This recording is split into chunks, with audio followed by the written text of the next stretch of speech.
آج کے یہ اقوال ان دلوں کے لیے ہیں جو خاموشی سے درد سہ رہے ہیں۔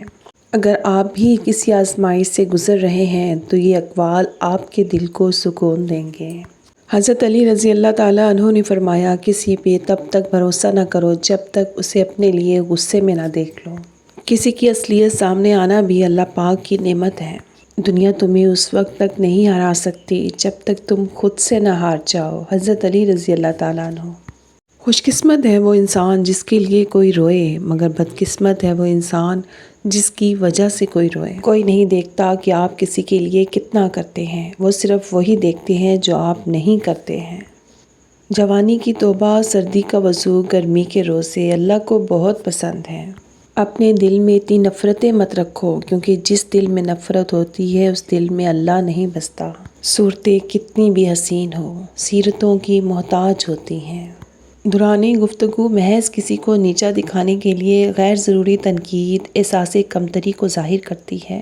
ایک سلجھا ہوا انسان بلا وجہ کڑوے اور تلخ لہجے میں بات نہیں کرتا۔ لوگوں کے عیبوں سے اس طرح غافل ہو جاؤ جیسے سوتے وقت تم دنیا سے غافل ہو جاتے ہو۔ میں نے سمندر سے سیکھا ہے جینے کا سلیقہ، چپ چاپ سے بہنا اور اپنی موج میں رہنا۔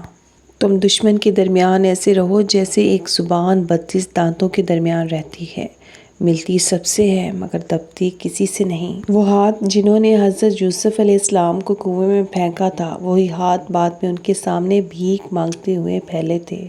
قدرت حساب چکانے میں بڑی مہارت رکھتی ہے۔ کاغذ کی کشتی تھی، مٹی کا کنارہ تھا، کھیلنے کی مستی تھی، دل چہ آوارہ تھا۔ کہاں آ گئے اس سمجھداری کی دلدل میں، وہ نادان بچپن ہی کتنا پیارا تھا۔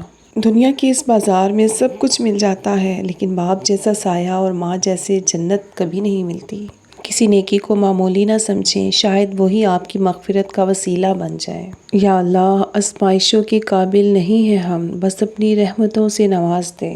کسی کے منہ پر بے عزتی کرنا اسے قتل کر دینے کے برابر ہے۔ حضرت علی رضی اللہ تعالیٰ عنہ۔ حضرت علی رضی اللہ تعالیٰ عنہ نے فرمایا، پریشانی خاموش رہنے سے کم، صبر کرنے سے ختم اور شکر کرنے سے خوشی میں بدل جاتی ہے۔ دنیا کی دولت اللہ انہیں بھی دیتا ہے جنہیں وہ پسند نہیں کرتا، جبکہ دین کی دولت اللہ صرف انہیں دیتا ہے جنہیں وہ محبوب رکھتا ہے۔ ہر کسی کے لیے دعا کیا کرو، کیا پتہ کسی کی قسمت تمہاری دعا کا انتظار کر رہی ہو۔ بات میں وزن پیدا کرنے کے لیے آواز کا اونچا ہونا ضروری نہیں، بلکہ بات کا سچا ہونا ضروری ہے۔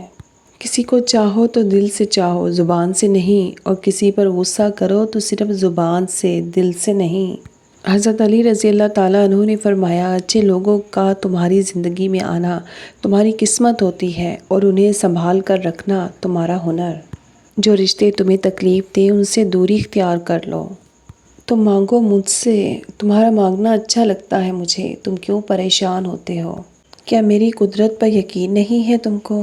میں تو تمہاری شرک سے بھی زیادہ قریب ہوں۔ جب تم اپنی ماں کی نیت پر شک نہیں کر سکتے تو اس پر کیسی بے یقینی جو تم سے 70 ماؤں سے زیادہ پیار کرتا ہے۔ مجھ سے مکمل یقین کے ساتھ مانگ کر تو دیکھو، عرش پر کن کہہ کر پوری دنیا کو تمہارا وسیلہ بنا کر تمہیں نہ نوازا تو کہنا۔ جھوٹ کے درختوں پر اعتبار کی چڑیا لوٹ کر نہیں آتی۔ رب کہتا ہے، کسی کو تکلیف دے کر مجھ سے اپنی خوشی کی دعا مت کرنا، لیکن اگر کسی کو ایک پل کی خوشی دیتے ہو تو اپنی تکالیف کی فکر مت کرنا۔ جو شخص تم پر غصہ کرے مگر پھر بھی تعلق نہ ختم کرے، وہ برے وقت میں تمہارا سچا ساتھی ہے۔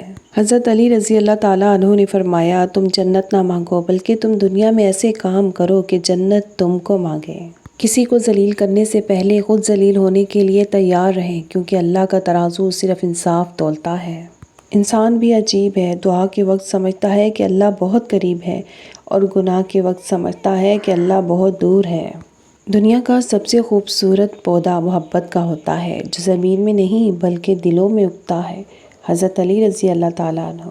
مشکل وقت میں ہمیشہ دعا مانگا کرو، کیونکہ جہاں انسان کا حوصلہ ختم ہوتا ہے وہاں سے اللہ پاک کی رحمت شروع ہوتی ہے۔ 3 رشتے بے نقاب ہو جاتے ہیں، بڑھاپے میں اولاد، مصیبت میں دوست، غربت میں بیوی۔ کبھی کسی کے سامنے اپنی صفائی پیش نہ کرو، کیونکہ جسے تم پر یقین ہے اسے ضرورت نہیں، اور جسے تم پر یقین نہیں وہ مانے گا نہیں۔ جو حق کو چھوڑ کر عزت کا طلبگار ہوتا ہے وہ ذلیل ہو کر رہتا ہے، اور جو حق کے ساتھ دشمنی رکھتا ہے وہ ذلت اس کا ہمیشہ کے لیے مقدر بن جاتی ہے۔ حضرت علی رضی اللہ تعالیٰ عنہ۔ حضرت فاطمہ رضی اللہ تعالیٰ عنہ فرماتی ہیں، جب ایک عورت گھر میں ہوتی ہے، گھر کے کام اور بچوں کی تربیت کر رہی ہوتی ہے، تو اس وقت وہ اللہ عز و جل سے سب سے زیادہ قریب ہوتی ہے۔ تمہیں کیا لگتا ہے کہ تم کسی شخص کو دھوکہ دو گے اور اللہ کے ہاں تمہاری پکڑ نہیں ہوگی؟ بے شک وہ سب علم رکھنے والا ہے، اور کیا پتہ اللہ کو تمہارا صبر اتنا پسند آ جائے کہ وہ تمہاری مانگی ہوئی ہر دعا پر کن کہہ دے۔ تم کسی کے ساتھ بھلائی کرو، تمہیں اس کا بدلہ برائی کی صورت میں ملے تو سمجھ لو کہ تمہاری نیکی قبول ہو گئی۔ اللہ تمہارے لیے ہر وہ چیز ممکن کر دے گا جس کی تم نے اس سے دعا کی ہے۔ آپ صلی اللہ علیہ وآلہ وسلم نے فرمایا کہ جب بندہ کہتا ہے یا رب یا رب یا رب، تو اللہ فرماتا ہے لبیک عبدی، مانگ تجھے عطا کیا جائے گا۔ ہزار غلطیوں کے باوجود بھی آپ اپنے آپ سے پیار کرتے ہو، تو پھر کیوں کسی کی یہ غلطی پہ اس سے اتنی نفرت کرتے ہو؟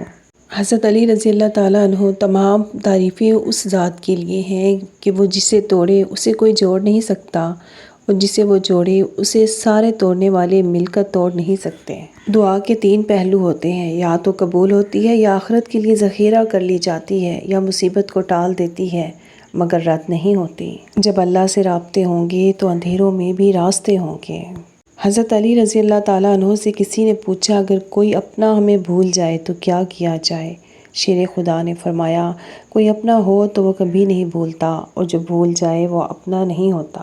ان لوگوں پر اعتبار کرو جو تمہاری تین باتیں بھانپ سکیں، تمہاری ہنسی میں پوشیدہ درد، تمہارے غصے میں تمہارا پیار، اور تمہاری خاموشی میں پوشیدہ وجہ۔ استاد کی قدر کرو، یہ وہ ہستی ہے جو تمہیں اندھیرے سے نکال کر روشنی کی راہ دکھاتی ہے۔ بیٹیاں عجب شے ہوتی ہیں، جب گھر میں ہوتی ہیں تو پتہ ہی نہیں چلتا کہ کیا کچھ گھر میں صرف ان کی وجہ سے ہے، اور جب چلی جاتی ہیں تو پتہ چلتا ہے کہ ان کے بغیر تو گھر میں کچھ تھا ہی نہیں۔ نیت صاف ہو تو منزلیں آسان ہو جاتی ہیں۔ اپنے یقین کو کمزور مت ہونے دو، رب جو دے گا وہ بہتر نہیں بلکہ بہترین ہوگا۔